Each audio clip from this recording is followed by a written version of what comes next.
এই দেশ যা, এই দেশের কাঠামো যা, এই দেশের আমরা যারা সরকারে আছে বা সরকারে নেই, বিরোধী দলে আছি, যারা সাংবাদিক করছি, সব মিলিয়েই কিন্তু আমরা।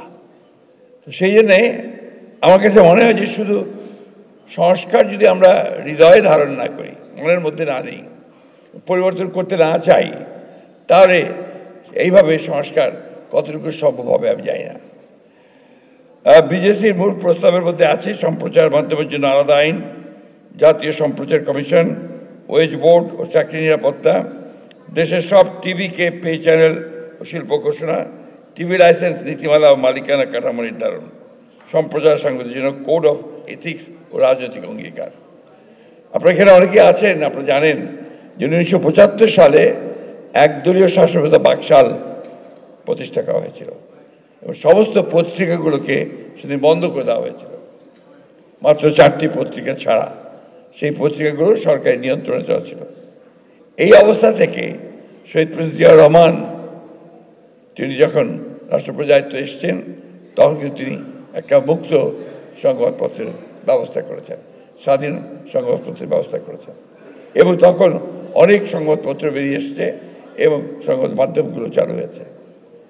আমরা পরবর্তীকালে দেখেছি যে বিএনপি যখনই রাষ্ট্র পরিচালনার দায়িত্বে এসছে, তখনই এই গণমাধ্যমকে উন্নত করবার জন্যে বা তাকে উপযোগী করে তোলার জন্যে অনেকগুলো ব্যবস্থা নিয়েছে। তার মধ্যে আজকে যে আপনার এই টেলিভিশন চ্যানেলগুলো আমরা দেখছি, সেই সময় কিন্তু কাজগুলো শুরু হয়েছিল। আমাদের কমিটমেন্ট খুব পরিষ্কার। আপনারা দেখেছেন যে আমরা 31 দফাতে খুব পরিষ্কার করে বলেছি যে আমরা একটা স্বাধীন গণমাধ্যম আমরা দেখতে চাই এবং সেটাকে তৈরি করতে চাই। সেই জন্যে আমরা তখনই কমিট করেছিলাম যে আমরা একটা কমিশন তৈরি করব। তো কমিশন ইতিমধ্যে তৈরি হয়েছে।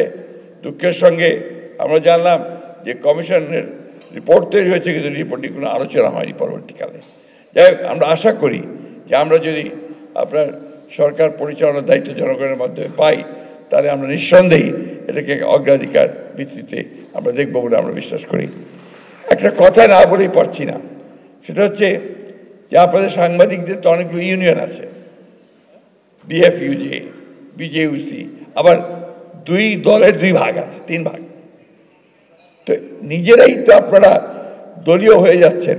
আজকে ফাহিম সাহেব যে কথা বললেন, রাজনৈতিক দলগুলো তো আপনারা কাউকে পকেটের মধ্যে নিতে চায় না, কিন্তু আপনারা যদি পকেটে ঢুকে যান, তখন কিন্তু দ্যাট বিকামস এ প্রবলেম। কারণ আমরা দেখছি তো যে আপনার গত 15 বছর কি হয়েছে। আমরা দেখেছি গত 15 বছর নিজেরাই উদ্যোগী হয়ে আপনারা ফ্যাসিজমকে সমর্থন করেছেন। এটা আমাদের দেখা, এই দেশের মানুষের দেখা। তো সেই জায়গাগুলোতে আপনাদেরও কমিটমেন্টের প্রয়োজন আছে যে আপনারা ওই জায়গাগুলো থেকে নিজেরা বাইরে থাকবেন। আপনাদের কমিটমেন্ট থেকে জনগণের কাছে আপনারা স্বাধীন সাংবাদিকতা করবেন।